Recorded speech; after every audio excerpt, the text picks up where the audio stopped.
It is my pleasure to welcome you to the 2024 Healthcare Workforce Collaboratory.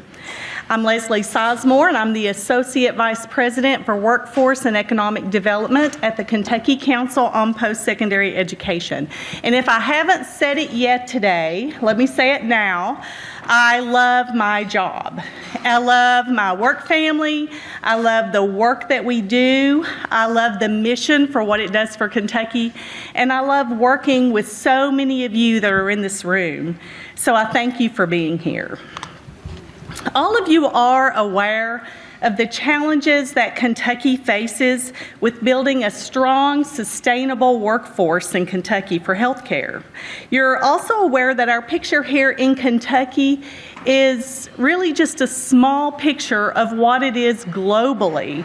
Our healthcare workforce shortages have reached critical levels worldwide, and Kentucky is feeling that pressure. We know the numbers by heart. We know that nationally we're going to need really about 500,000 nurses by 2030. And here in Kentucky, for us, those numbers represent real people, real families, and real situations. Most of you know that in our rural counties and in our inner cities, this health inequity is already an issue, and so we're most pressed to deal with this situation that we have at hand. The urgency here has called us to action, and it's why we're here today. I'm not sure how much you all know about the great work that we do at the Kentucky Council on Post-Secondary Education, or CPE, but as the coordinating board for higher ed, we feel that sense of urgency, but we also feel a sense of responsibility. We want to be part of the solution. So we aren't really here just to respond to this immediate need. We're proactively building a future through access and opportunities, the opportunities that higher education affords. Post-secondary education matters in this space because every Kentuckian should be able to count on quality care delivered by a well-prepared, highly resilient healthcare workforce. Under the leadership of Dr. Aaron Thompson, the Kentucky Council on Post-Secondary Education has set a clear course for this future. Dr. Thompson often reminds us that Kentucky's success depends on a foundation of shared responsibility and bold ambition, a belief that our collective efforts in the workforce development will set our state on a path to greater prosperity and well-being. This work and this vision started well before I joined CPE with the vision of Dr. Thompson and the alignment of the objectives of Kentucky's legislature. CPE's approach to this challenge is guided by the 5 core priorities of our 2022 to 2030 strategic agenda. Those priorities are affordability, transitions, success, talent, and value. And those are the priorities that shape our work every single day at the Council on Post-Secondary Education. We work to ensure that we will meet Kentucky's workforce needs in the healthcare area as well, both now and in the future. At the core of our mission is our 60 by 30 goal, to see 60% of Kentucky's working age adults hold a high-quality post-secondary credential by 2030. This goal reflects our priority to make education accessible and affordable to more Kentuckians so that they can build the skills necessary to strengthen our healthcare system. In this very short amount of time, I can't fully elaborate for you the value of higher education, but I can tell you that over and over, the data tell us how much higher education matters. Studies have shown that even modest increases in post-secondary attainment significantly contribute to Kentucky's GDP, reinforcing the strong connection between economic prosperity and education. Since 2009, Kentucky's post-secondary attainment has grown by nearly 19 percentage points, outpacing national averages. But only 48% of Kentucky's workforce currently holds the skills or the credentials that are needed for 65 to 85% of the jobs that are available. With the 60 by 30 goal as our North Star, we're making significant strides to ensure that Kentucky has the talent pipeline we need for sustainable economic development and workforce growth. The Healthcare Workforce Collaborative Initiative and this collaboratory event were born out of a vision for a healthier and a more educated Kentucky, a vision crafted from community needs, stakeholder input, and dedication to serving every Kentuckian. To ensure successful transitions into the field of healthcare, we're working directly with state agencies, healthcare providers, and educational institutions to bridge workforce gaps. The Healthcare Workforce Collaborative has been instrumental in encouraging collaboration through engagement. We have 48 employer partners. We have 23 post-secondary campuses that are involved in this work. And we have been able to disseminate from the initial funding $8 million, which was matched by employer contributions of nearing $50 million. This initiative is responsible for helping to increase enrollments in critical fields like nursing, placing graduates in high-need areas in Kentucky. The Healthcare Workforce Investment Fund, established in 2023 by House Bill 200, has allowed CPE to work with healthcare industry leaders and our state's healthcare training programs to award over $11 million for student scholarship funds so far during this first appropriation. Additionally, our CLIMB program is developing students who have life experience in addiction for roles in mental health and recovery services, which are one of our state's most pressing workforce needs. Our commitment to supporting success is unwavering because we recognize that educational attainment is critical for improving health outcomes in our state. Our institutions, universities, community colleges, and our technical schools are the incubators of our healthcare talent. Through partnerships with these institutions, we're creating opportunities for Kentuckians with diverse backgrounds to pursue healthcare careers, building a resilient workforce that can meet our state's needs. This commitment to high-quality, inclusive training is not just about numbers, though you will see a heavy input on our data today. But it's about creating a Kentucky that's prepared to serve every resident and lead by example. The talent priority emphasizes workforce development, that it isn't only about filling roles, but it's about shaping the workforce that we want to see. By working closely with employers, educational institutions, and our community partners, we are ensuring that our healthcare professionals are well prepared to meet the demands of an evolving healthcare landscape.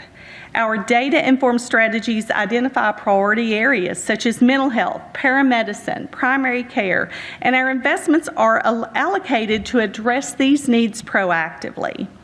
Finally, through our value priority, we're working to improve public understanding of the critical importance of higher education in creating pathways to economic security and a stronger society. Kentucky is committed to being a model of collaboration, where expertise and perspectives of our academic institutions are central to addressing the complex needs of our healthcare system. As we open today's Collaboratory, let's remember that the work we're doing is more than developing programs. It's about building a Kentucky where education and healthcare work together as powerful engines for resilience, prosperity, and well-being for our people.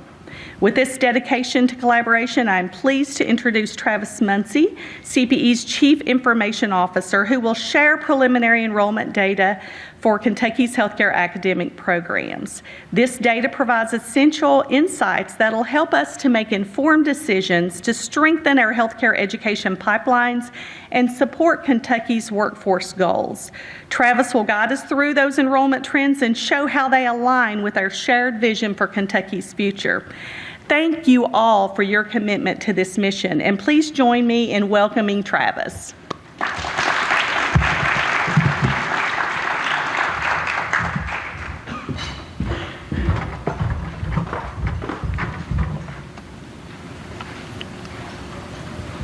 Good morning.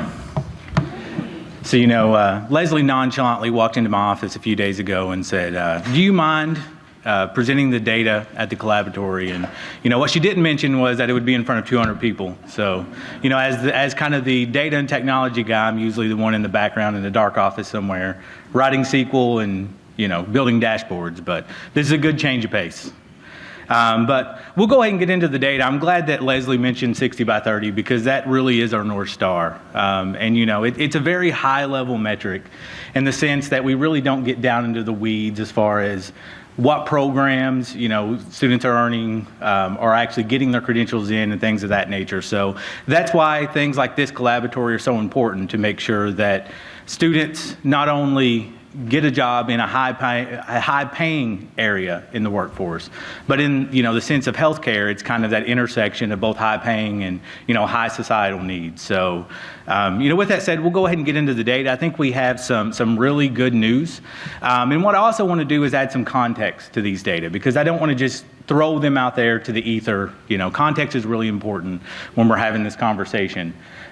So overall, we were up 5%, so this is both graduate and undergraduate, and this is within the frontline healthcare SIP codes or programs at our public institutions.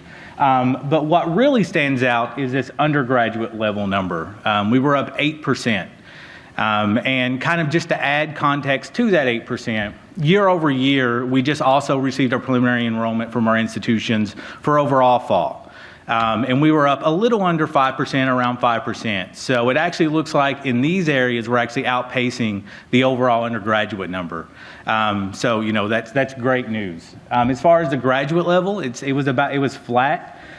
We also was down a little bit in certificate level, but other really good news is it looks like in both the associate level and the baccalaureate level, we were up double digits in those numbers. So just want to caution, a lot of times it's a running joke at the council that I'm the chief context officer, but I really want to add context to these data.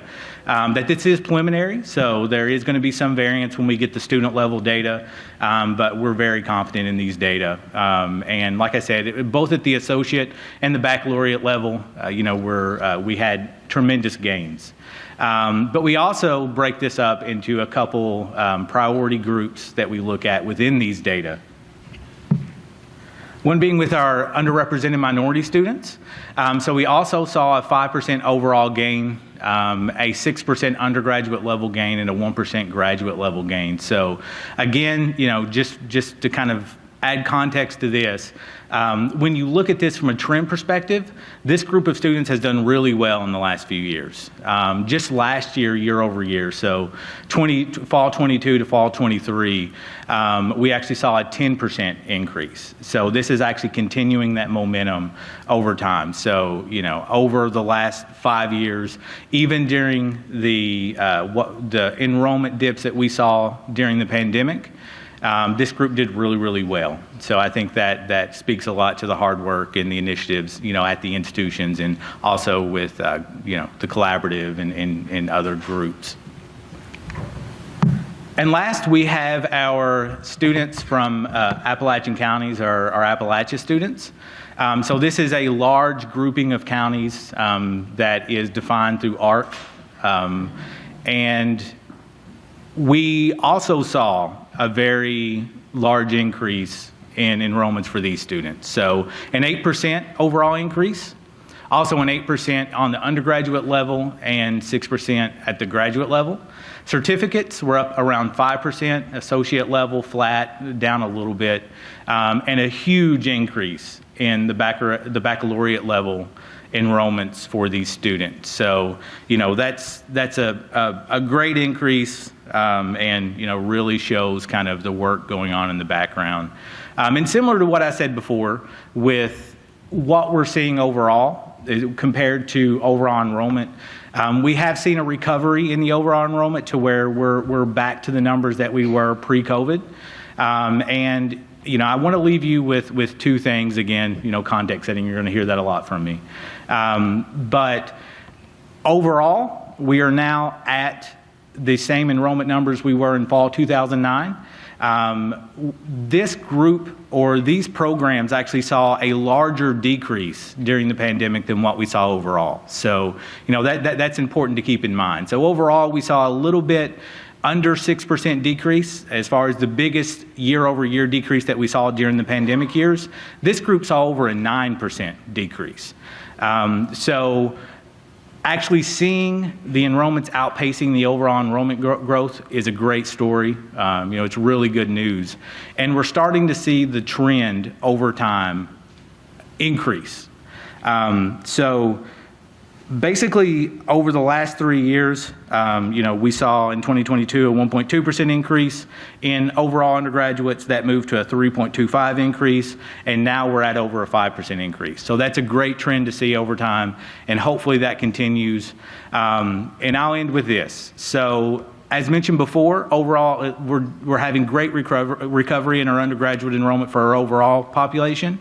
And we're also seeing that here. So we are now at 2019 levels for our overall undergraduate enrollment. So we've completely made that recovery. And for our underrepresented minority students and our Appalachian students, we're actually above where we were in 2019. So, with that, I'll leave you with that information, and hopefully we can continue that momentum and continue to increase those enrollment gains over time to put students in, very important positions in our Commonwealth.